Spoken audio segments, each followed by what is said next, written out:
안녕하세요. 저는 김가진 세무사라고 합니다. 지금 현재 세무법인 다승의 지점 대표 세무사로 있으며 웹툰 및 웹소설 작가님들의 세무신고를 많이 하고 있습니다. 오늘 강의의 제목은 처음 하는 세금신고 어떻게 해야 하나요? 이렇게 정해봤는데요. 언제 세무사를 찾아가야 되며 혹은 언젠 혼자 해도 되며 이 판단을 할 수 있는 시간이 됐으면 좋겠다고 생각됩니다. 작가님들은 처음 소득을 받게 되면 3.3%를 떼고 받게 되어 있습니다. 작가님들이 받고 있는 소득도 사업소득입니다. 정확한 용어는 인적 용역 사업소득자라고 합니다. 말이 좀 길긴 한데 앞말은 중요하지 않고 뒤에 사업소득자라는 말이 중요합니다. 사업자 등록증은 없지만 그래도 사업자라고 생각하시면 될 것 같습니다. 정의를 보시면 물적 시설 없이 근로자를 고용하지 아니하고 독립된 자격으로 용역을 공급하고 대가를 받는 자. 여기서 중요한 말이 물적 시설 없이라는 말과 근로자를 고용하지 아니하고라는 말. 이 두 가지 말이 중요한데요. 물적 시설이라 함은 생산 설비라든가 이런 것들을 의미하는데 신디크나 이제 컴퓨터 같은 경우에는 물적 시설이라고 보기 좀 어렵고요. 작가님들의 경우에는 채색이라든가 배경 같은 부분에서 어시비용, 우리 흔히 어시비용이란 말을 하는데 어시비용을 지급받는 자는 근로자라고 하지 않습니다. 여기서 말하는 근로자는 4대 보험에 가입되어 있는 근로자를 의미하기 때문에 지금 작가님들의 소득에 대해서 정확하게 정의에 부합하고 있다고 생각하시면 될 것 같습니다. 이번에 개인사업자의 비교 이렇게 적어놨는데요. 이 개인사업자의 비교는 별로 중요하지 않습니다. 사실 여기 공통점 이걸 강조하고 싶었는데 종합소득세 신고할 때 신고 의무 등 공통된 제반 의무, 즉 사업자 등록이 있는 개인사업자와 사업자 등록이 없는 인적 용역 사업 소득자의 계산 산식은 거의 같다고 보시면 됩니다. 다음 보실게요. 사업의 유형을 보실 텐데 사업의 유형엔 인적 용역 사업, 개인사업자, 법인사업자 크게 세 부류로 나눌 수 있습니다. 뒤에 보시면 되게 여러 가지 많죠. 일반 과세자도 있고 간이 과세자도 있고요. 근데 제가 여기서 강조하고 싶었던 거는 바탕을 보시면 인적 용역 사업자와 개인 사업자 부분을 같은 카테고리 안에 같은 색깔로 이렇게 배경을 만들어 놨는데요. 사실 작가님들은 사업자를 내느냐 혹은 내지 않느냐에 따라서 많이 달라진다고 생각합니다. 근데 사실상은 개인 사업자를 등록을 내느냐 혹은 내지 않느냐는 그렇게 큰 차이가 있지 않습니다. 다만 좀 유의할 부분이 여기 보시면 과세사업자 중에 간이과세자라고 있습니다. 작가님들의 경우에는 절대 간이과세자를 낼 수가 없습니다. 이 간이과세자는 사실 소비자를 상대로 하는 업종에 이제 내게 돼 있거든요.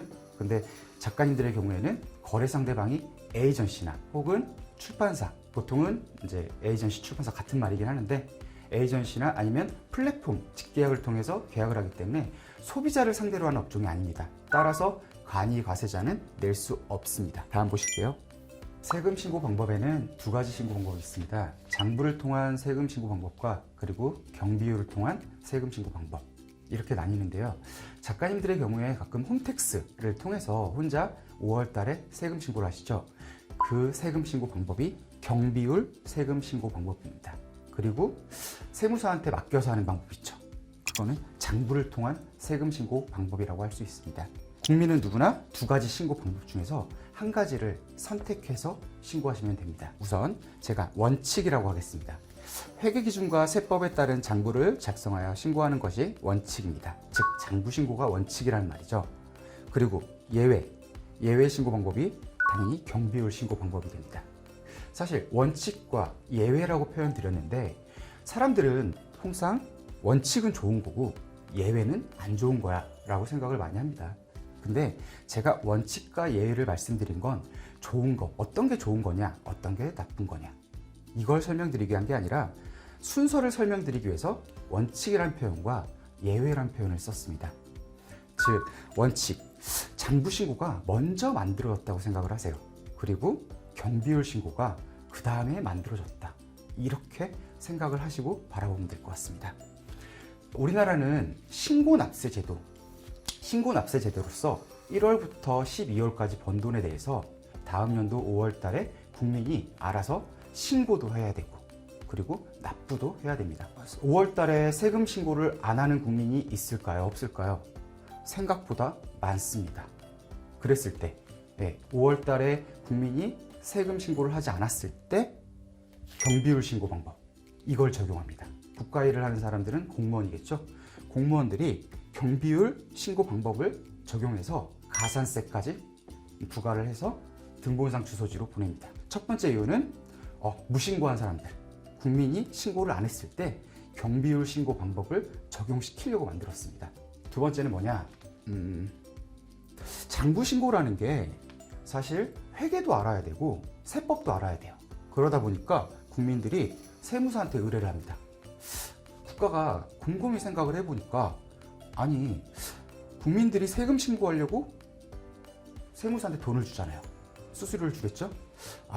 국민들이 부담스러울 수도 있겠다라고 생각을 했어요. 뭐가? 세무사한테 주는 수수료가. 그래서 국가가 생각을 해본 거예요. 어떤 국민이 세무사 수수료가 부담스러울까? 즉, 연에 1년에 얼마까지 버는 국민이 세무사 수수료가 부담스러울까라고 생각을 해본 거예요.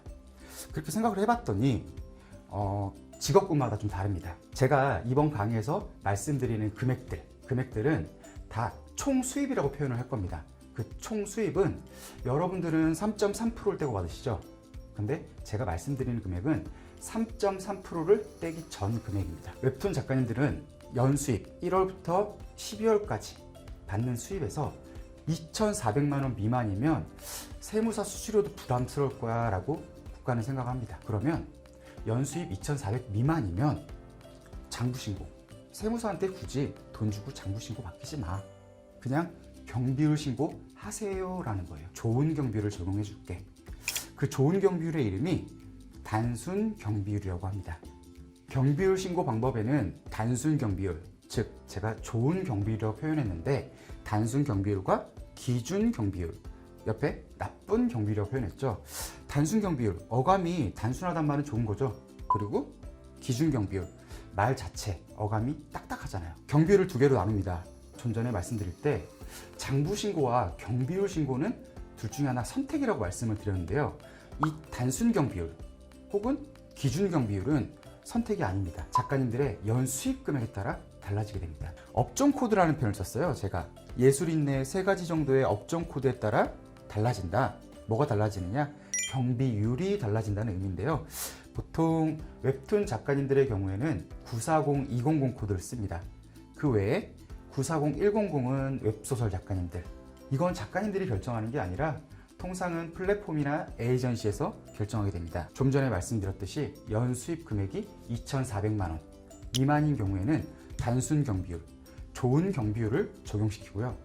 연 수입 금액 2,400을 이상 넘어가는 경우에는 기준 경비율, 안 좋은 경비율을 적용시킵니다.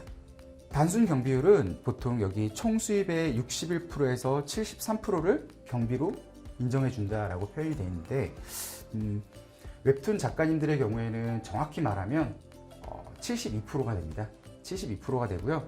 이걸 다시 말하면 단순 경비율을 적용했을 때 내 1월부터 12월까지 연수입이 1,000만 원이었다라고 한다면 720만 원은 72%가 720만 원이겠죠? 720만 원은 경비로 있으나 없으나 실제 사용했으나 안 했으나 인정을 해줄게 라는 말입니다. 그러면 소득은 280만 원이 되겠죠. 반면에 기준 경비율을 적용받게 된다면 필요 경비가 총 수입의 대략 21%가 됩니다. 그 말은 내 총 수입이 1,000만 원이다 라고 했을 때 경비를 실제 경비가 얼마건 210만 원 정도 경비로 인정을 해줄게 라는 의미고요. 그렇다면 내 소득은 790만 원이 됩니다. 사실 같은 1,000만 원인데 단순 경비를 적용받으면 280만 원이고 소득으론, 그리고 기준 경비를 적용받으면 790만 원이 됩니다. 귀속 직전 연도라고 표현했습니다. 예를 들면 내가 2021년에 번 돈 2022년에 세금 신고하겠죠. 하지만 2,400만 원을 기준으로 하는 금액은 2021년이 아니라 그 전년도인 2020년을 근거로 판단을 합니다. 이유가 뭐냐면 원래 장부 신고라는 거는 그 해의 1월부터 계속 이루어졌어야 돼요.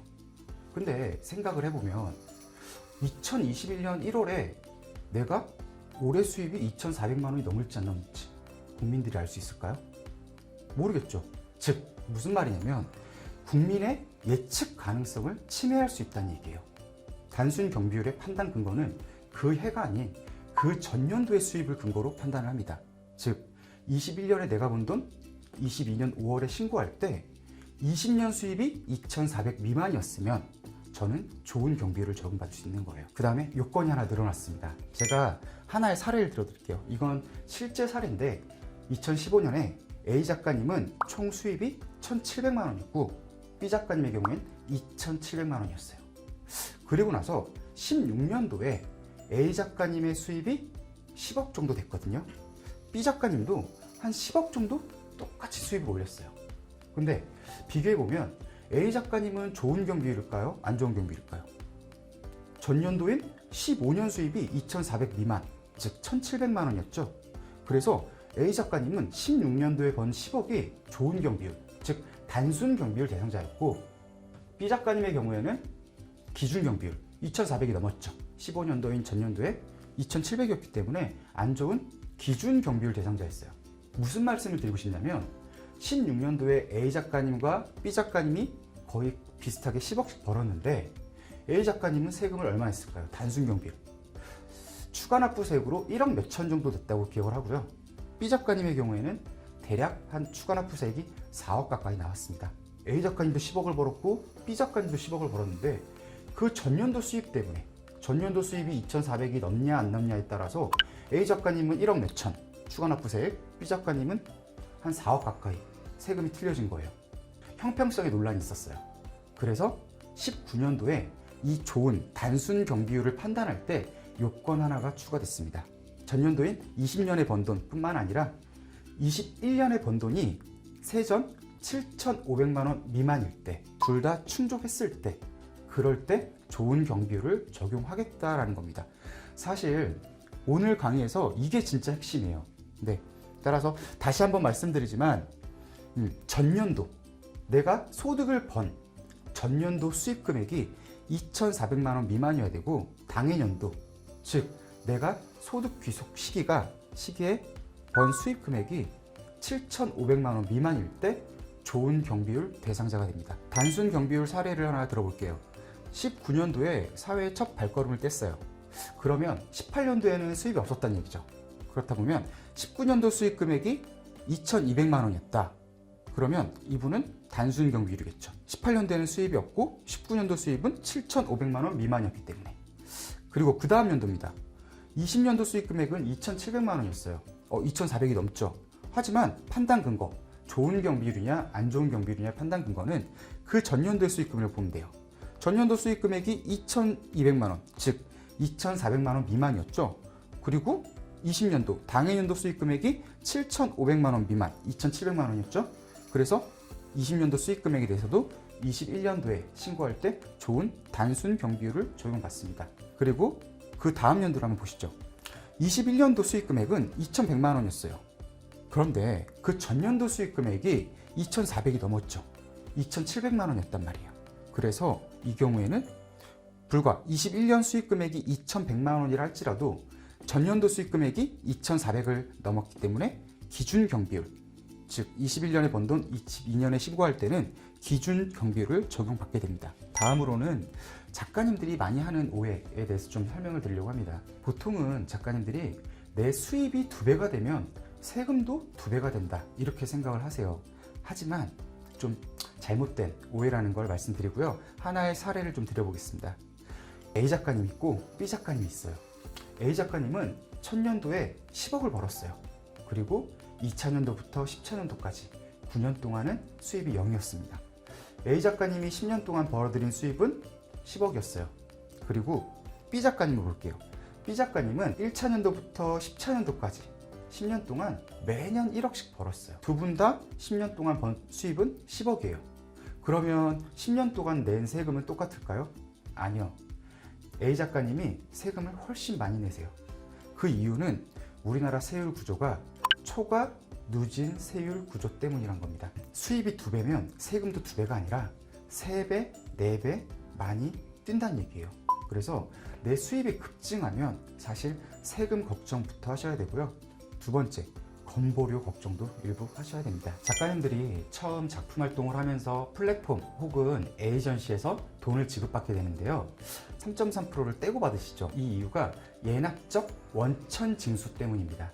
무슨 말이냐면 세상의 모든 소득에 대해서 우리나라는 약간 미리 떼는 세금이란 개념이 좀 있습니다.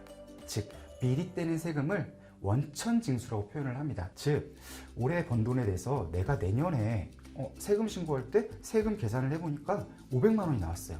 근데 작년에 내가 미리 뗀 3.3% 미리 뗀 세금이 200만 원이 있었어요. 그러면 그 500만 원에서 미리 뗀 세금 200만 원을 제하고 300만 원만 납부하면 된다라는 의미입니다. 작가님들께서 이런 말도 가끔 하시는데요. 아니, 나는 저 작가님이랑 수입이 비슷한 것 같은데 왜 내는 세금이 다르지? 이런 말씀들도 가끔 하십니다. 여러 가지 이유가 있습니다. 첫 번째, 인적 공제, 즉 부양가족에 대한 얘기인데요. 즉, 만 60세 이상의 부모님이 소득 활동을 하지 않으신 경우에 내 부양가족으로 해서 세금 혜택을 볼 수 있어요. 혹은 자녀가 있거나, 혹은 배우자가 소득이 없거나, 혹은 내 부양가족인데 장애가 있거나, 이런 경우에 인적 공제를 받을 수 있어서 좀 차이가 날 수 있고요. 두 번째, 신고 방법에 따라 차이가 날 수 있습니다. 이건 제 강의의 핵심이었는데, 경비로 신고냐 아니면 장부 신고를 하느냐에 따라서 수입은 같아도 세금은 확연히 달라질 수 있습니다. 그리고 세 번째, 국민연금 건강보험료를 얼마 냈느냐에 따라서도 공제가 되기 때문에 그에 따라서도 세금이 좀 달라질 수 있는데요. 2월 되면 나 연말정산 해야 돼, 이런 얘기를 많이 하세요. 하지만 작가님들의 사업소득은 연말정산 대상이 아닙니다. 즉, 보험료 공제, 의료비 공제, 이런 공제 대상이 안 되세요. 많이들 이제 하시는 질문인데, 의료비 공제, 교육비 공제, 이런 거에는 좀 해당 사항이 없습니다. 그리고 마지막, 타소득 여부에 따라서도 좀 세금이 달라집니다. 작가님들 같은 경우에 지체 상금, 공모전 같은 곳에서 상금 받으시죠? 그런 경우에, 그런 소득이 있는 경우에도 조금 같은 수입일지라도 세금은 조금 달라진다고 할 수 있습니다. 다음으로는 작가님들이 가장 자주 하는 질문인데요. 어느 시점에 사업자 등록증을 내야 하나요? 제가 거의 10년 정도 지금 웹툰 작가님들 세무를 맡고 있는데 이 질문이 가장 많아요. 작가님들이 흔히 하는 오해가 수입이 높아지면 사업자 등록을 내야 된다라고 생각을 하세요. 하지만 그건 정답이 아니라고 생각합니다. 뿐만 아니라 일부 세무사님들도 수입이 7,500 혹은 1억이 넘어가면 사업자 등록을 내세요라고 좀 권유하는 분들이 계세요. 하지만 제 생각에서는 수입이 많다고 꼭 사업자를 내고 수입이 적다고 사업자를 안 내고 할 게 아니라 그 상황에 따라서 좀 많이 달라지는데요. 예를 들면 어시비용, 요즘에는 예술인고용보험 때문에 작가님들이 어시비용과 관련해서 좀 많이 애로사항이 있으세요, 사실. 그래서 그런 어시비용이나 기타 재반 상황에 따라서 사실 좀 달라집니다. 무조건 수입이 많고 적음에 따라서 사업자를 내는 것이 아니라 세무사와 상담 후에 내가 사업자가 필요한 경우에는 내는 거고, 그렇지 않은 경우에는 굳이 내가 수입이 많다 할지언정 낼 필요가 없는 경우도 있습니다. 제가 단순 경비율 대상자인 분들은 홈택스로 혼자 신고해도 됩니다 라는 얘기를 드렸는데요. 그런데 종합소득세 안내문, 이거 사실 5월 달마다 홈택스를 통해서 확인할 수 있습니다, 사실. 근데 내가 종합소득세 안내문을 보고 뭐가 뭔지 모르는 경우가 있어요. 뭘 어떻게 봐야 되지? 그래서 좀 알려드릴 텐데, 우선 홈택스에 회원가입을 하시고요. 되도록이면 공인인증서로 등록을 해서 인증을 하세요. 조회 발급을 클릭하시면 세금 신고 납부 목록이라고 있습니다. 그 아래 종합소득세 신고 도움 서비스라고 있는데 그걸 클릭하시면 이렇게 종합소득세 안내문이 확인이 됩니다. 마지막으로 드리는 말씀입니다. 제가 항상 세 가지 말씀을 드리는데, 첫 번째는 무신고는 세금 폭탄의 지름길입니다 라는 말씀을 드립니다. 5월이 가정의 달인데 저는 5월 달을 가정의 달이 아닌 세금 신고의 달이라고 말씀을 드립니다. 그리고 두 번째, 갑작스럽게 수입이 증가하거나 하실 때는 꼭 세무사와, 제가 아니더라도 주변의 세무사와 미리 상담을 하시라고 말씀을 드립니다. 수입이 2배면 아까 세금도 2배다 아니라고 했죠? 3배, 4배 늘어나고 건강보험료도 만만치 않게 늘어납니다. 그래서 아마 작가님들이 내 통장에 들어온 돈이 다 내 돈이다 생각할 수 있는데 수입이 늘어나게 되는 경우에는 사실 그중 상당수가 세금으로 나가기 때문에 미리 세무사와 상담을 하셔야 될 것 같습니다.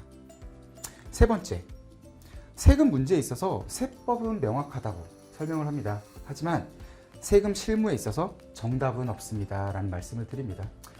사실 세법도 명확하진 않아요. 하지만 실무는 뭐랄까요? 더 케이스 바이 케이스 상황에 따라 달라지기 때문에 세무사와 꼭 상담을 드려보라고 말씀드리고 싶습니다. 오늘 강의 핵심은 처음 웹툰 작업을 하면서 소득을 올리신 웹툰 작가님들을 대상으로 했는데요. 제가 오늘 드리고 싶은 말씀은 내가 좋은 경비율 대상자면 그러면 나는 장부 신고 안 해.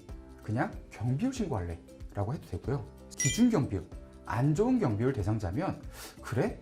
그러면 난 이번 신고는 경비율 신고 안 할래. 그냥 세무사한테 수수료를 주더라도 장부 신고를 맡겨볼래 라고 판단하시면 된다는 얘기예요. 결론은 말씀드렸는데 그러면 중요한 핵심이 뭐냐? 내가 언제 좋은 경비율인 단순 경비율 대상자며 언제는 안 좋은 경비율인 기준 경비율 대상자인지 적어도 스스로 판단할 수 있어야 되지 않을까라는 생각을 해봅니다. 지금까지 김가진 세무사였고요. 오늘 강의는 이걸로 마치겠습니다. 감사합니다.